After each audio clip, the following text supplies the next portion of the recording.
আসসালামু আলাইকুম প্রিয় দর্শক, অন্য মঞ্চের আলাপ চাইতায় আপনাদের সকলকে আমন্ত্রণ জানাচ্ছি। আর জাতিসংঘ বলছে প্যাসে, কারণ যে পৃথিবীর বিভিন্ন দেশ অলরেডি বলছে ইনক্লুসিভ নির্বাচন, ইনক্লুসিভ নির্বাচন, ইনক্লুসিভ নির্বাচন, সবাই বলছে কিন্তু ইনক্লুসিভ নির্বাচন। পৃথিবীর বিভিন্ন দেশ বলা মানে জাতিসংঘ বলা, কিন্তু জাতিসংঘ তো আর একক কোনো সংগঠন না। জাতিসংঘ তো আপনার বিভিন্ন দেশ মিলাইয়া 260টা দেশ মিলেই তো জাতিসংঘ সংস্থাটা। এখন তারা এর আগের প্যাসে পড়ছিল, ওই যে আইসা একটা কি তদন্ত কমিশন করে গেছিল, এগুলা নিয়ে খুব সমালোচনার মুখে পড়ছে, ওই যে জুলাই আগস্টের আন্দোলন ফান্দোলন। এখন এরা দেখছে যে ভাই আমরা একটু সেফ সাইডে থাকি। এখন ওনারা বললেন যে মানে জাতিসংঘের সব দেশ চাইলে জাতিসংঘ পাঠাইতে পারে। এখন সব দেশ যদি না চায়, কোনো দেশ যদি না চায়, তাহলে পাঠাইয়া লাভ কি এইখানে?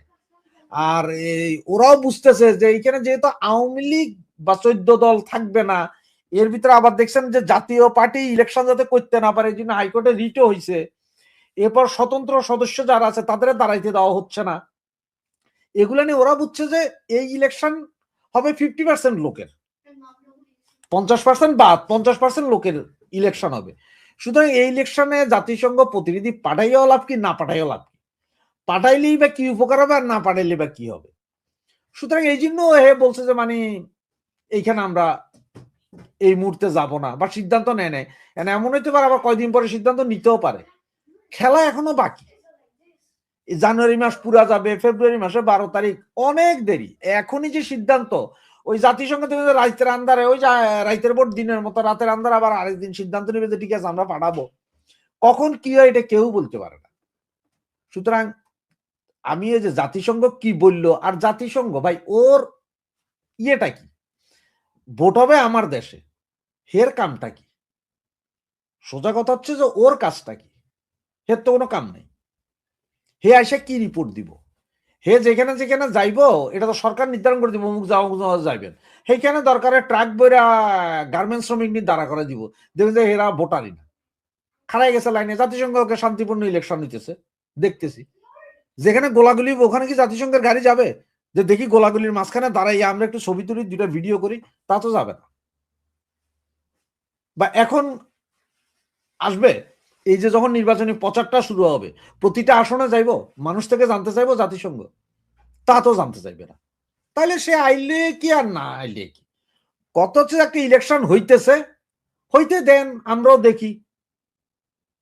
কানাডা ইলেকশন হোক, হইয়া ভোটাভুটি হোক, এবার এটা 50% লোকের ভোট হোক আর 100% লোকের ভোট হোক, আমরা সমস্যা নাই তো। আমরা দেখি, ভোট দেখি। অনেক বছর ভোট দেখা যায় নাই, এবং অনেক দল দাঁড়াইয়া যে ভোট করে এটা তো দেখা যায় না অনেকদিন। তো এইবার একটু দেখি আমরা সবাই। ইউরোপীয় ইউনিয়ন হয়তো পর্যবেক্ষক পাঠাইতে পারে। তার কারণ হচ্ছে যে আপনার এই 4-5 দিন আগে আপনার ইউরোপীয় ইউনিয়নের প্রতিনিধি দল আপনার বিএনপির সাথে দেখা করে গেছে, তারেকের সাথে দেখা করে গেছে। ইউরোপীয় ইউনিয়ন পাঠাইতে পারে। দেখেন এখানে সবচেয়ে বড় কথা কি জানেন? যে এই ইলেকশনে ইউরোপীয় ইউনিয়ন বলেন, জাতিসংঘ বলেন, বা বিদেশি বলেন, যাই বলবেন বলেন, তারা এই ইলেকশনটারে খারাপ বলবে বা হয় নাই বলবে, এটা হয়তো সামান্য বলবে, সাউন্ড থাকবে 10%, 90% ওরা চুপচাপ থাকবে। তার কারণ কি জানেন? কারণ এই ইলেকশনটা যে অবৈধ হইতেছে বা ঠিকভাবে হইতেছে না, এইটা তোলার যেই দলটার দায়িত্ব, ওই দলটারই তো মাজা ভাঙা। ওই দলের বুড়া বুড়া নেতাগুলা, যেগুলা এখনো ওই যে এটা মুখের ভাষা যদি খারাপ করেন তাহলে এটা খারাপ দেখা যায়, যে ওরা ওই আমরা একটা কথা কিন্তু আপনি জানেন যে পোলাপাইনে জিগাইতাম যে হুজুর আর খেজুরের মধ্যে পার্থক্য কি? বহুত জন কিন্তু হুজুর আর খেজুরের মধ্যে পার্থক্য, এটা আবার কি কইলেন? তো হুজুর পরে পারতো না, আমরা কিন্তু তুই তো অশিক্ষিত বেটা, খেজুরের দানা একটা, হুজুরের দানা দুইটা। এখন এই আওয়ামী লীগের বুড়া বুড়া নেতাদের এদের দানার বারে হাঁটতে পারে না, বয়স হয়ে গেছে গা। এরা কাশি একটা দিলে মুইতেও দেয়, কারণ হচ্ছে যে পেশাব ধরে রাখার জায়গাও বড় হয়ে গেছে গা। কাশি দিলে মাত্র মুখ বাইরে যায়। হেতারে দিয়ে এখনো নেতাগিরি চালাইতে চাইতেছে। হেরাই এখনো কথা কইতে, হেতার কথা মানুষ পছন্দ করে না, এরপরে জোর করে আপনারা হুনাইতে চাইব। তো এই সবগুলারে দিয়ে কি আন্দোলন খাড়া করাইব? সব জায়গায় আপনার বিভিন্ন দেশে যাইয়া চাউমিন খাইতেছে। আবার কিছু কিছু নেতা আছে তাদের যদি আনার কথা বলে, তারা কি বলে জানেন? যে আরে ভাই কেমনে যাবো, আমার তো দেশে ব্যবসা বাণিজ্য চলতেছে, আমার ব্যবসা বাণিজ্য তো নষ্ট হয়ে যাবো। তো এইসব নেতা দিয়ে ইয়ে করতে চাইছে। তো এই যেই দলটা বা যারা বললি কথা বলার, তারাই কথা বলতে পারতেছে না, মিউ মিউ মিউ মিউ করতেছে। তো তাদের কি সারা দুনিয়া নাচবে, দুনিয়া লাফাবে? এই বঙ্গু আওয়ামী লীগ, এখন আমি বলবো বঙ্গু আওয়ামী লীগ যেগুলো আছে, এগুলার মাথায় এখনো বসে রয়েছে কি জানেন? আরে ইন্ডিয়া এসে যুদ্ধ করে আমাদের ভয় দিবে কেন? ইন্ডিয়া কি তোগুলোকে দাসখত দিছে? দাসখত তো ইন্ডিয়া দেয় নাই। ইন্ডিয়া তো দাসখত দেয় নাই যে তোকরা আইনা ভয় দিব। তোকরা জায়গা দিয়ে রাখছে, এইটাই বহুত। সেই কারণেই তাকে বহুত লস হইতেছে। তোকে জন্য আরো করতো। তারা কি সারা দুনিয়ার লোকে তোকে জন্য ঝগড়া করবো? তোগুলোকে মনে হয় যেন বিয়া বইছে। এগুলো তারাই তারা না। আসলে পোলাপানের দোষ দিই না, তৃণমূল যেসব কর্মীগুলো আছে সাফারার, এদের দোষ আমি দেই না। সবচেয়ে মজার বিষয়, গতকালকে একটা ভিডিও দেখছি, সেটি যে গাজীপুরের কোন একটা জানি অঞ্চল, দেখি কলেজ কমিটি দিছে ছাত্রলীগ। সে কলেজ কমিটি দেওয়ার পরে দেখলাম যে 70-80টা ছেলে সরাসরি মিছিল করে গাজীপুরের ওইখানে কি জানি জায়গাটার নাম আমি ভুলে গেছি গা, ওইখানে জয়দেবপুরে এক ছেলে আইসা, সে 50-60 জন লোক নিয়ে সেখানে মিছিল করে আইসা সেখানে বক্তৃতা রাখতেছে যে এই জয়দেবপুরে এই কলেজের যেই কমিটি করা হইলো, যেগুলার নাম দেওয়া হয়েছে সব ঘরে ঢুকে রয়েছে, এগুলো সব পলাতক অলরেডি। কিছু কিছু ইন্ডিয়াতে বাইকে রয়েছে। বরিশালের এক পোলারাই না জয়দেবপুর কলেজের নাকি বিপি বানাইছে, ছাত্রলীগ কমিটির সভাপতি বানাইছে বলে।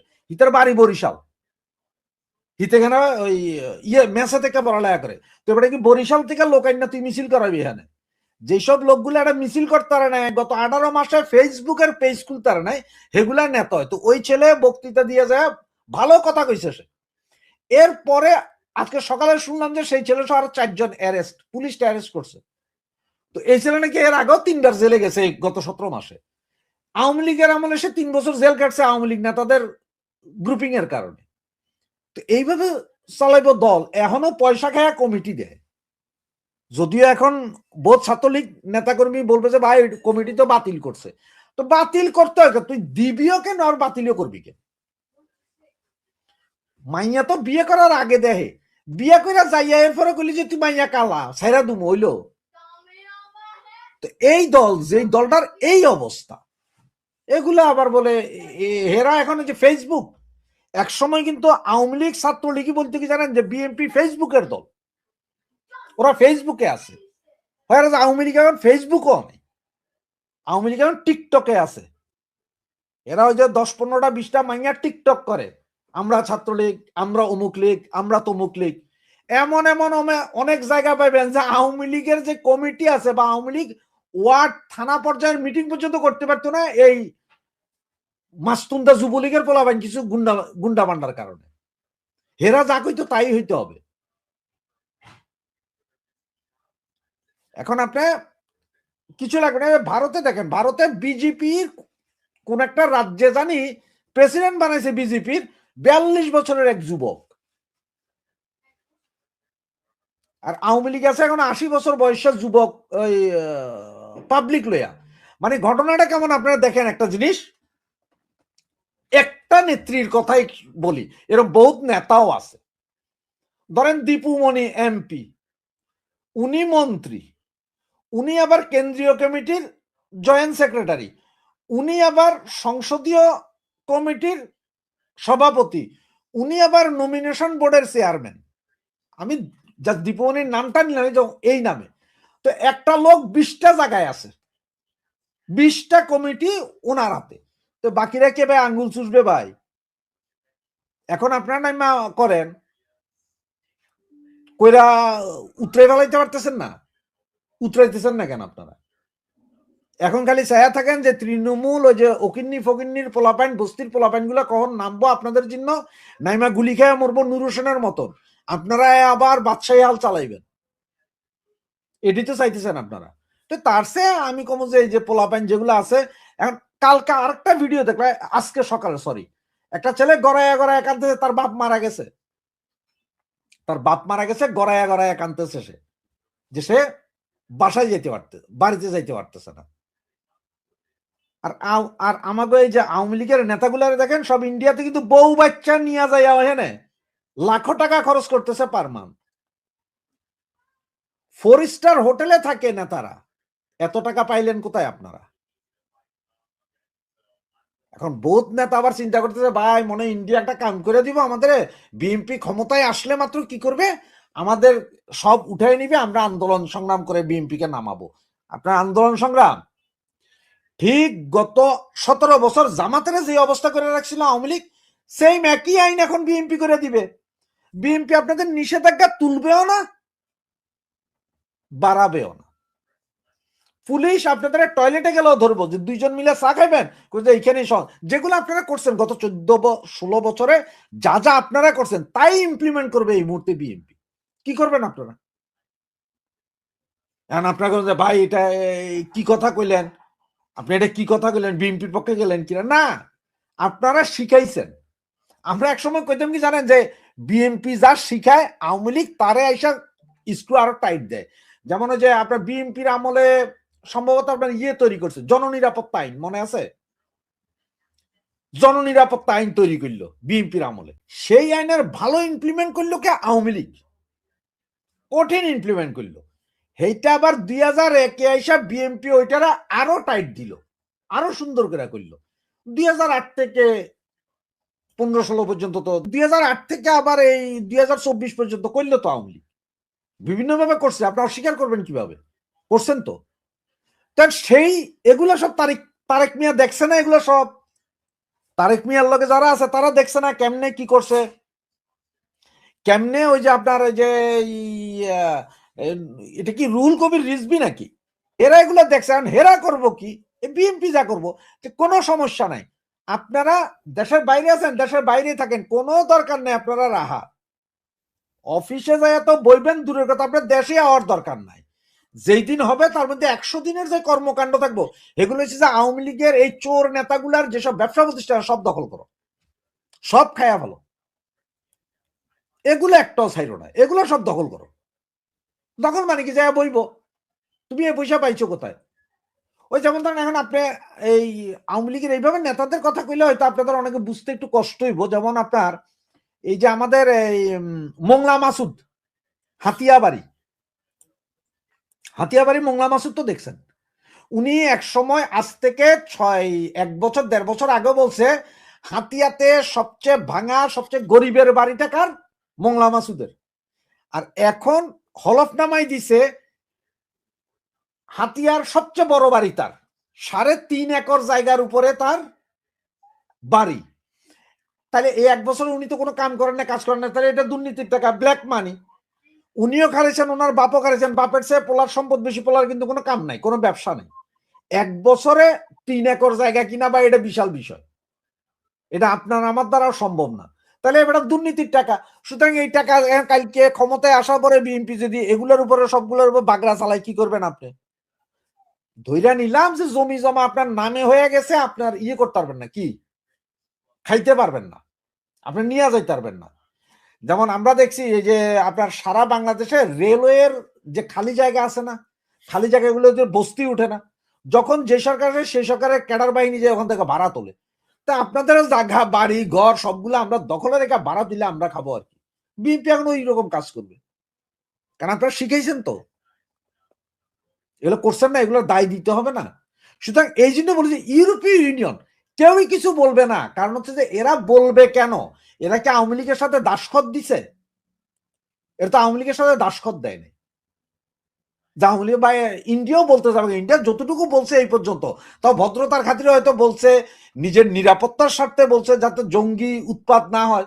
হ্যাঁ, কালকে যদি বিএনপি ক্ষমতায় আইসা যদি বিএনপি যদি ঠিক মতো জঙ্গি দমন শুরু করে, যে জঙ্গি উঠতে দিব না, আমি ক্ষমতায় 20 বছর থাকার চান, তাহলে ইন্ডিয়াও কবে যে যাক চলুক, সমস্যাটা কি?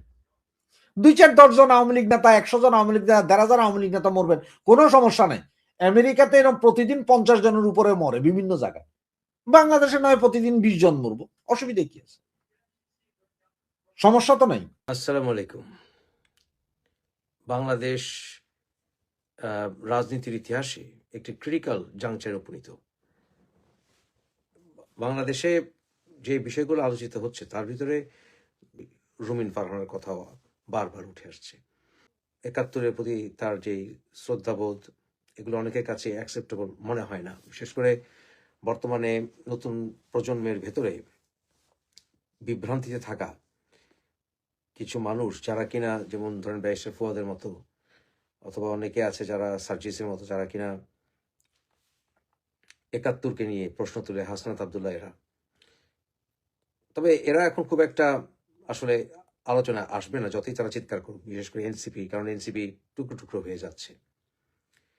এনসিপি টুকরো টুকরো হয়ে গেলে আলটিমেটলি অন্তত ইলেকশনের আগে জামাতের ফায়দা। যদিও তারা জামাতের সঙ্গে অ্যালায়েন্স করেছে, আসলে জামাত তাদের যে কত বড় ক্ষতি করেছে তারা এনসিপির অনেকে এখন টের পাচ্ছে। আমি আপনাদের বলেছিলাম আজকে থেকে 1 বছর আগে যে এনসিপির আলটিমেটলি অস্তিত্বই থাকবে না, এখন সেদিকেই এগুচ্ছে।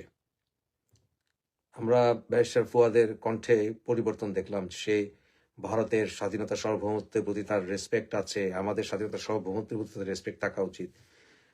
পাল্টে গেছে অলরেডি। যারা কিনা 7 সিস্টার করবে, দিল্লিকে দেখিয়ে দেবে, হ্যান ত্যান, ওদের সুরের ভিতরে পরিবর্তন আসা শুরু হয়েছে, কারণ রাজনৈতিকভাবে এছাড়া সার্ভাইভ করা অন্তত বাংলাদেশে সম্ভব না। প্রতিবেশীর সঙ্গে এরকম বৈরী মনোভাব, হাসনাত আব্দুল্লাহ টাইপ অথবা ফুয়াদের টাইপের মনোভাব নিয়ে সার্জিসের মতো রাজনীতিতে ভবিষ্যতে কোনো যাবে না। হাসনাত আব্দুল্লাহ, অনেকে প্রশ্ন করেছে ইলেকশনে পাশ করবে কিনা। না, হাসনাত আব্দুল্লাহ করবে না, সার্জিসও করবে না, এরকম নির্বাচনে পাশ করবে না। তবে মেইন বিষয়টা হচ্ছে রুমিন ফারহানা। রুমিন ফারহানার তার ব্যক্তিগত সম্পদ বেড়েছে, তার ইনকাম বেড়েছে, এগুলো তো স্বাভাবিক। এছাড়া কেউ এমপি হলে তার কাছে সে যে লয়ার হয়, প্র্যাকটিসিং লয়ার হয়, ব্যবসায়ী হয়, তার ন্যাচারালি তার ইনফ্লুয়েন্স সমাজে বাড়ে, তার প্র্যাকটিস ভলিউমও বাড়ে। বাংলাদেশের আইনজীবীরা যারা রাজনীতি করেন তাদের পেশাগত দিক থেকে তারা ফায়দাবান হন, কারণ দলের অনেক কর্মী তাদেরকে কেস দেয়। জেনুইনলি অনেস্টলি প্র্যাকটিস করলেও তার প্র্যাকটিস বাড়ে। ব্যারিস্টার ফুয়াদ সে যে এই টাকা বছরে ইনকাম করে দাবি করেছে, বা মাসে শুনলাম 40,000 টাকা মতো সে ইনকাম করে একজন ব্যারিস্টার হয়ে, সেটা গ্রহণযোগ্য নয়। কারণ আমার এক ক্লোজ রিলেটিভই কিছুদিন আগেও তার চেম্বারকে একটি কেসে একদিনে অ্যাপিয়ার করার জন্য 40,000 টাকা দিয়েছে। নেভারদিলেস, রুমিন ফারহানার বিরুদ্ধে যে সকল অ্যালিগেশন, বিশেষ করে ফাইন্যান্সিয়াল কিছু বিষয় আছে, পূর্বাঞ্চলের জায়গাটা, এগুলো আমি মনে করি না খুব একটা সিরিয়াস কোনো কিছু। মেইনলি তাকে দল থেকে বহিষ্কার করে তারেক রহমান এবং বিএনপি একটি মেসেজ দিয়েছে। মেসেজটি হচ্ছে ৭১ নিয়ে আর বেশি কথা বলা যাবে না, লেটস মুভ অন। ব্যাপারটা বোধহয় সেখানেই। এবং তুমি যেই হও না কেন, তোমাকে দল থেকে বসিয়ে দেওয়ার ক্ষমতা দল রাখে। অর্থাৎ দল is very serious about punishing anyone. এটা অনেকটা দলের স্বেচ্ছাচারিতার মতো। তবে শুধু রুমিন ফারহানা নয়, আরো কিছু মানুষ আছেন যারা কিনা বিএনপির হয়েও বিএনপি থেকে রেবেল গ্রুপ। তারা মনে করছে যে তারেক রহমানের নেতৃত্ব ঠিক মতো হচ্ছে না, বা দল তাদের পলিসি থেকে সরে গেছে, তারা অযোগ্য লোকদেরকে দিচ্ছে, রাজনীতিতে সামনে আনছে, পুরস্কৃত করছে, চাঁদাবাজদের সামনে আনছে, দলের প্রকৃত নেতাদেরকে মূল্যায়ন করছে না। এর ভিতরে ২৫০০-এ আতর রহমান আঙুর, উনি 3 বারের সংসদ সদস্য সেখানে, এবং ওনাকে না দিয়ে আমরা জানি অন্তত একজন অত্যন্ত বাজে লোক আজাদকে নমিনেশন দেওয়া হয়েছে। সেটার কারণ আপনাদেরকে আগে বলেছি। অতএব এতে করে বিএনপির ভেতরে একটি ক্ষোভের সৃষ্টি হয়েছে। তা আমি যখন জাতীয়তাবাদের চেতনায় বিশ্বাস করি, আমি যখন বেগম খালেদা জিয়া বা জিয়াউর রহমানের প্রতি শ্রদ্ধা জ্ঞাপন করি, but at the same time আমি যখন বলি যে আমি তারেকের রাজনীতির পলিসি সম্বন্ধে আমি একমত নই, অথবা আমি যখন বলি যে ব্যক্তির চেয়ে দল বড়, দলের চেয়ে দেশ বড়, এবং তারেককে সমালোচনা করার অধিকার আমাদেরকে দিতে হবে, এবং তাকে কোনো সাধারণ নাগরিকও যদি গালাগাল দেয় তারপর সেটা গ্রহণ করতে হবে, মানতে হবে, কারণ এটাই গণতন্ত্র, এটাই বাক স্বাধীনতা, এবং সেটা সহ্য করে এগিয়ে যেতে হবে। তারেক নিজেও বলেছে তাকে নিয়ে যখন কার্টুন হয় সে মজাই পায়, বিবিসি সাক্ষাৎকারে বলেছে। তাই সেটাই বজায় রাখতে হবে, কিন্তু সেটা বাস্তবে প্রতিফলন দেখতে হবে। দলের অতি আগ্রহীরা শাহাবাকে তারেকের প্রতি কটূক্তির কারণে তাকে পিটিয়ে থানায় দিয়ে দিবে, এসব পরে আবার যারা পেটাবে, যারা ধরে দেবে তাদেরকে কোনো ডিসিপ্লিনারি অ্যাকশন নেবে না তারেক বা বিএনপি, এগুলো আমরা দেখতে চাই না। তাই আমরা যারা জাতীয়তাবাদী চেতনায় বিশ্বাস করি, but at the same time বিএনপির রেবেল গ্রুপ বলতে পারেন, আমি মনে করি রুমিন ফারহানার সেখানে নির্বাচিত হওয়া উচিত ব্রাহ্মণবাড়িয়ায়। কারণ তার বিপক্ষে যাদের সাথে বিএনপি জোট করেছে, যে মৌলভী সাহেবকে সেখানে বিএনপি সাপোর্ট করতে যাচ্ছে, আমি মনে করি সেটা বিএনপির রাজনীতির পরিপন্থী। বিএনপি যদিও সেকুলার দল, বিএনপিকে বলা যাবে না, বিএনপিকে বলতে হবে সুডো সেকুলার দল। তথাপি স্বাধীনতা চেতনায় বিশ্বাস করা উচিত বিএনপি, কারণ স্বাধীনতা চেতনা, জিয়াউর রহমান, এগুলি ছাড়া বিএনপির কোনো প্রিন্সিপাল নাই। জাতীয়তাবাদী চেতনা এবং এছাড়া মুক্তিযোদ্ধা জিয়াউর রহমান, এই শব্দগুলো আমরা এখন আর শুনি না। যে মুক্তিযোদ্ধা যে ছিলেন, আমরা ছোটবেলা থেকে শুনেছি মুক্তিযোদ্ধা জিয়া, এখন মুক্তিযোদ্ধার কথা শুনি না। তাই মুক্তিযোদ্ধার দল মুক্তিযোদ্ধাদের মতো আচরণ করতে হবে, প্রকৃত মুক্তিযোদ্ধাদের প্রতি শ্রদ্ধা দেখাতে হবে, জিয়া রহমানের প্রতি রেসপেক্ট থাকার পাশাপাশি বঙ্গবন্ধুর প্রতি রেসপেক্ট থাকতে হবে। সমস্ত নেতারা সমালোচনার যোগ্য, এটা মানতে হবে। আমরা মনে করি সমস্ত নেতাই সমালোচনার যোগ্য। তারেক, জিয়াউর রহমান, খালেদা জিয়া, বঙ্গবন্ধু, সোহরাওয়ার্দী, শেরে বাংলা, কেউ সমালোচনা করতে না, দ্যাটস ফাইন, কিন্তু কনস্ট্রাকটিভ সমালোচনা করতে হবে। তাদের প্রতি অশ্রদ্ধা দেখালে তো চলবে না। সমালোচনা করা মানে অশ্রদ্ধা নয়, কিন্তু এখন অশ্রদ্ধার রাজনীতি চলছে। তা বিএনপি এ সকল মৌলভী সাহেবদের সঙ্গে জোট করতে গিয়ে স্বাধীনতার চেতনাধারী, প্রকৃত জাতীয়তাবাদী চেতনার মানুষদের প্রতি অপমানসূচক আচরণ করবে, সেটাকে তো সমর্থন করা যায় না। তাই আমি মনে করি বিএনপির এই রেবেল গ্রুপটার সঙ্গে আমার ব্যক্তিগতভাবে নৈতিক মিলটা বেশি, আমি মনে করি। তবে তারেক রহমান যদি ভালো শাসন করে, অর্থাৎ সে যদি ভালো প্রাইম মিনিস্টার হয়, ভালো। কিন্তু সমস্যা হচ্ছে এখানে কতগুলো বিষয়, সেটা হচ্ছে দুঃখজনক হলো সত্য, গত 40 বছরে কোনো সুশিক্ষিত মানুষ আমাদের দেশ শাসন করেন। সুশিক্ষিত বলতে একাডেমিক্যালি শিক্ষাটাকে আমি মর্যাদা দিই, আপনারা যত কথাই বলেন। খালেদা জিয়া ভালো মানুষ ছিলেন, শেখ হাসিনা যেমন বিফলতা আছে, তার সফলতাও আছে, একেবারে সফলতাকে উড়িয়ে দেওয়া যাবে না, অস্বীকার করা যাবে না। তার বিফলতা ছিল অবশ্যই, এই জন্য তো দলের ভরাডুবি হয়েছে, কিন্তু তার সফলতাও তো আছে। যার যার ক্রেডিট তাকে তা দিতে হবে। আমার চরম শত্রুরও অধিকার আছে ন্যায্য বিচার পাওয়ার, সেটা হচ্ছে আমার আন্দোলন। তার রাজনীতি করার অধিকার আছে, সন্ত্রাস নয়, রাজনীতি করার অধিকার আছে, সেগুলো স্বীকার করতে হবে দেশকে শান্তিতে আনতে হলে। সেগুলো হচ্ছে না বর্তমান বিএনপি, এবং এটা একটা খুব সিরিয়াস মেসেজ দিচ্ছে। আমি দেখছি যে বিভিন্ন মানুষ অতিরিক্ত, যারা বিএনপিকে সমালোচনাও করেছে বা তারেককে সমালোচনা করেছে, তাদের সুর পাল্টে গেছে। তারেক প্রাইম মিনিস্টার হতে যাচ্ছে এটা ভেবে যেমন পদলেহন চরম মাত্রায় চলে যাচ্ছে। তারেক এটার কতটা সমর্থন জানি না, কিন্তু চরম মাত্রায় চলে গেছে। ব্যবসায়িক সমাজ, আইন প্রয়োগকারী সমাজ, সংবাদপত্র, সব বিষয়ে তারেক তোষণ অতিরিক্ত মাথায় চলে গেছে। এটা বোধহয় তারেক কতখানি নিজের ব্যক্তিগতভাবে লাইক করে আমি জানি না, বুড়ো বুড়ো নেতারা পর্যন্ত তার পায়ে হাত দিয়ে সালাম করার চেষ্টা করছে। মানে এগুলো হচ্ছে এমন একটা বিষয় যা আমরা ভুলে গেছি যে আমরা সংসদীয় গণতন্ত্রে আছি। সংসদীয় গণতন্ত্রে দল ইম্পর্টেন্ট। সংসদীয় গণতন্ত্রে তো প্রেসিডেন্সিয়াল বা রাষ্ট্রপতি শাসন নয়, যে একটা মানুষ থাকবে, ওনাকে আমরা ভোট দিব, উনিই সবকিছু। তাহলে এটা রাষ্ট্রপতি শাসিত সরকার বললে হতো, কিন্তু এটা তো রাষ্ট্রপতি শাসিত সরকার নয়। আমরা আছি বর্তমানে সংসদীয় সরকারে। দুবার প্রধানমন্ত্রী হয়ে উনি আবার 3 বার হতে পারবেন না, কিন্তু ঘুরিয়ে ফিরিয়ে ওনার মেয়েকে আবার আনবেন, উনি ওনার বউকে আবার আনবেন, তারপর আবার উনি ফিরে আসবেন। এই ধরনের বিষয় অ্যাকসেপ্টেবল নয়। বিএনপি অনেকটা এরকমই চায় যে 2 বার প্রধানমন্ত্রী হবে, তারপরে গ্যাপ দিবে, আবার সে ফিরে আসবে বা তার মেয়ে আসবে।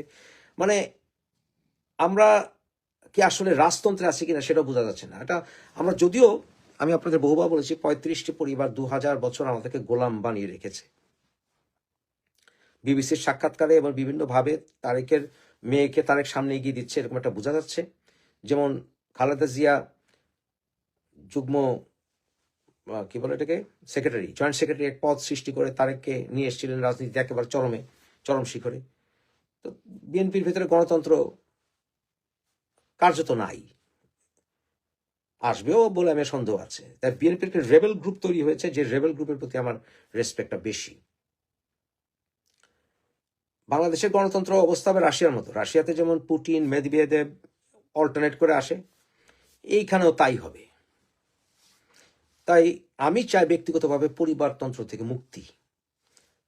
তাই আমি, যেহেতু রাষ্ট্রপতি শাসিত সরকার নয়, দলে প্রকৃত লিডার আসুক এবং কোন লিডারই এমন একটি অবস্থায় না যাক যে উনি হচ্ছেন অবিবাংশিত নেতা, উনি আনচ্যালেঞ্জেবল, ওনাকে ছাড়া দেশ আর কোনো গতি দেখবে না। এটা সংসদীয় সরকারের লক্ষণ নয়, এটা গণতন্ত্রের লক্ষণ নয় যে ওনাকে ছাড়া আর কোনো উপায় নেই। আমরা কোনো উপায় দেখি না, অল্টারনেট কি? প্রথমত এটা রাষ্ট্রপতি শাসিত সরকার নয়, এটা রাজতন্ত্র আসলে আমরা মানতে চাই না। যাই হোক, রাজতন্ত্র বোধ হয় না, কিন্তু কার্যত ইয়েস। তাহলে গণতন্ত্রীয় যদি সংসদীয় গণতন্ত্র হয়, তাহলে একজন নেতার উপরে এতটা নির্ভরশীল দেশ কেন হবে বা দল কেন হবে? তাহলে জুলাই আন্দোলন করে কি লাভ হলো? 40 বছর, 50 বছর, 30 বছর একজন নেতা বা তার পরিবারই দলের প্রধান হবে প্রাইভেট লিমিটেড কোম্পানির মতো, এটা মেনে নিতে চাই না। এটা জাতীয়তাবাদী চেতনার বিষয়ও না, লক্ষণও না। জিয়াউর রহমানের একটা স্বপ্ন ছিল না। ওই যে উনি বলেছেন, ব্যক্তির চেয়ে দল বড়, দলের চেয়ে দেশ বড়।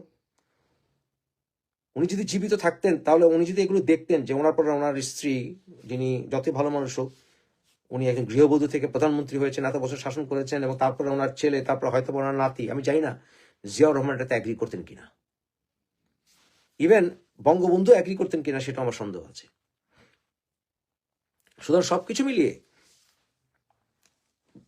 এটা একটা ডেঞ্জারাস মেসেজ দিচ্ছে। প্রথমে তো আওয়ামী লীগ নাই, অর্থাৎ দেশের 30-40% ভোটাররা এখন কার্যত অকার্যকর অবস্থায়। ওনারা বিএনপিকে ভোট দেবেন না, জামাতকে দেওয়া তো প্রশ্নই ওঠে না।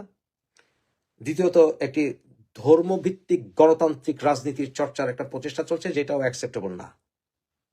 কারণ ধর্ম মানুষের ব্যক্তিগত ব্যাপার, রাষ্ট্র পরিচালনা করবে নির্দিষ্ট একটা ধর্মের গোষ্ঠী, এটা আমি বিশ্বাস করি না। আমি মনে করি সবাই সম অধিকার থাকতে হবে একটি দেশে। বিএনপি এখন এরকম ধর্মভিত্তিক রাজনৈতিক দলের সঙ্গে আগেও জোট করেছে, এখনো জোট করেছে, এবং নিজের জাতীয়তাবাদী চেতনার ডেডিকেটেড কর্মীদেরকে সরিয়ে সেখানে মানে ধর্মভিত্তিক রাজনৈতিক নেতাদেরকে সামনে এগিয়ে দিচ্ছে জোটের নামে। এগুলো অ্যাকসেপ্টেবল নয়। এতে বিএনপির, জামাত যেমন বিএনপির ক্ষতি করেছে, এই জামায়াতুল কি একটা, এই দলের নামও জানি না, এই দলকে সামনে এগিয়ে দিয়ে নতুন জামাতি গোষ্ঠীর সঙ্গে অ্যালায়েন্স করেছে। এগুলো অ্যাকসেপ্টেবল না। এগুলি করছে মূলত জামাত, যেমন অলি আহমেদকে ডেকে নিয়ে এসে মুক্তিযুদ্ধের বিরোধী না আমরা, এরকম একটি ইমেজ ক্লিনিং এর ব্যবস্থা করেছে। ঠিক একইভাবে বিএনপি ধর্মভিত্তিক রাজনীতির বিরোধী না। আমি জামাতের যেমন ধর্মভিত্তিক রাজনীতি করে, মামুনুল হক ওরা শুরু করেছে, আবার আপনার চরমনায় শুরু করেছে, ওদের মুভমেন্টটাকে ঠেকানোর জন্য আমাদের সঙ্গে ধর্মভিত্তিক রাজনীতির লোকরাও আছে, এরকম একটা মেসেজ দেওয়ার জন্য বিএনপি ও মৌলবাদীর একটি অ্যালায়েন্স করেছে। এটা অ্যাকসেপ্টেবল না। তাই দেশের জন্য এটা ভবিষ্যৎ ভালো নয়। আমরা ভুলে গেছি, মিডিয়ার লোক ভুলে গেছে, টক শোর মানুষরা ভুলে গেছে, সোশ্যাল মিডিয়া অ্যাক্টিভিস্টরা ভুলে গেছে যে বিএনপি মানেই তারেক মানে বিএনপি। এটা হওয়া উচিত না। কোন দলই নেতা নেত্রী মানেই ওই দল, এমনকি আওয়ামী লীগ মানেই শেখ হাসিনা, আওয়ামী লীগ মানেই শেখ মুজিবুর রহমান, আওয়ামী লীগ বিএনপি মানেই জিয়াউর রহমান। এটাও হওয়া উচিত না। প্রকৃত গণতন্ত্র এগুলিকে সমর্থন করে না। প্রকৃত গণতন্ত্রে দলের নেতা কে হবে সামনে, এটা নিয়ে কম্পিটিশন হবে। আদারওয়াইজ যোগ্য ব্যক্তিরা দল করতে চাইবে না। কারণ যারা স্মার্ট, অভিজ্ঞ, তাদের কাছে তাদের টার্গেট হচ্ছে স্কাই ইজ দ্য লিমিট। তারা প্রধানমন্ত্রী হতে চাবে। তাদের স্বপ্ন থাকবে আলটিমেটলি দলের নেতা হয়ে প্রধানমন্ত্রী হওয়া। এরকম আউটস্ট্যান্ডিং স্মার্ট ইন্টেলিজেন্ট লোকরা সামনে আসবে না। আসবে পদলেহনকারীরা, আসবে চোখ বন্ধ করে নেতৃত্বের পা চাটা লোকরা, আসবে লেস ক্যালিবার লোকরা। তারা একাডেমিক্যালি পড়াশোনা থাকতে পারে, ব্যক্তিত্ব বলতে কোনো কিছু নাই, বুড়া বয়সে তারেকের পা ধরবে। এই সকল লোকরাই সামনে আসবে। সেটা আমাদের দেশের জন্য ক্ষতিকর, সেটা গণতন্ত্র না। সুতরাং বর্তমানে মিডিয়া সহ সবাই এই কথাটি ভুলে গেছে। তারেক প্রধানমন্ত্রী হচ্ছে, কিন্তু উনি একটা সংসদীয় সরকারে একজন প্রধানমন্ত্রী যে মিড টার্মে নিজের দল থেকে বহিষ্কার হয়ে যেতে পারেন, অথবা দল থেকে তাকে প্রধানমন্ত্রী থেকে সরিয়ে দিতে যেতে পারে, এটা বাংলাদেশের মানুষ বুঝেই না, বিএনপিও মানে না, কোনো দলই মানে না, কারণ এরা সংসদীয় গণতন্ত্র বলতে কি বুঝে বোঝেই না। আমেরিকা যেমন একটা প্রেসিডেন্ট, ট্রাম্প অ্যাডমিনিস্ট্রেশন আসার মানে ট্রাম্প 5 বছর থেকে গেছেন, কিন্তু সংসদীয় সরকারে তো এটা নিয়ম না। সংসদীয় সরকারে যখন সরকার ফর্ম করবে একটা পার্টি, এমনকি 1 বছর পরেও তাকে সরিয়ে দিয়ে, প্রাইম মিনিস্টারকে সরিয়ে দিয়ে দলের অন্য কেউ প্রাইম মিনিস্টার হবে, কিন্তু সংসদ চলবে, ওই দলের শাসন চলবে।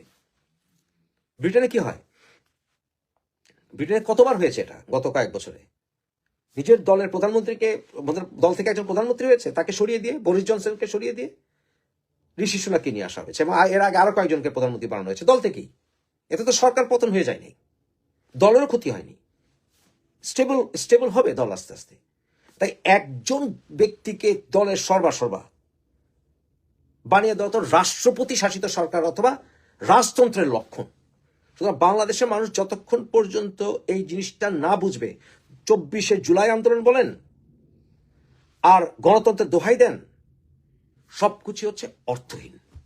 তাই আমি বিএনপির রেবেল গ্রুপের প্রতি আমার সমর্থনটা বেশি। সেটা রুমিন ফারহান হোক আর কিছু কিছু মানুষ আছে বিএনপির ভেতরে, যাদের সঙ্গে আমার কনভারসেশন হয়েছে গত কয়েক মাসে, তারা তারেকের অনেক সমালোচনা করেছে পর্দার আড়ালে, অনেক স্বাধীনতা চেতনার কথা বলেছে। এখন তারা নমিনেশন পেয়ে চুপ, কারণ সবাই ব্যক্তি স্বার্থে ভোগে। ব্যক্তি স্বার্থ ভোগলে দেশপ্রেম হয় না। এই জন্য আমি রাজনীতি সক্রিয়ভাবে করতে পারি না, কারণ আমার কাছে দেশ আগে, গণতন্ত্র আগে, মানুষ আগে। আমি পদগ্রহণ করতে পারি না। আমি প্রকৃত গণতন্ত্রের কথা বলি, মানুষের সম অধিকারের কথা বলি। এর জন্যই আমি মন্ত্রী মিনিস্টার হওয়ার কোনো স্বপ্ন দেখি না।